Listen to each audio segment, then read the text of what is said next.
আল্লাহ, এটা আমার দ্বারা কি হয়ে গেল? যদি কেউ দেখে ফেলে তাহলে তো আমি বাঁচতেই পারবো না। এই ছেলেটা কি করে ফেলছে? আমার পুলিশকে তো বলতেই হবে।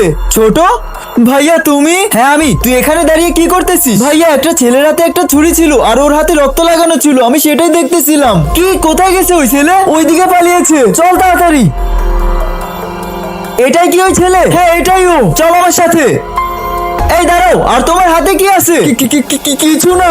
বন্ধুরা, তোমরা কি আমার মতো ইসলামকে ভালোবাসো এবং ইসলামিক ভিডিও দেখতে ভালোবাসো? তাহলে আমাদের এই ভিডিওতে একটা লাইক এবং চ্যানেলটি অবশ্যই সাবস্ক্রাইব করে যাবে।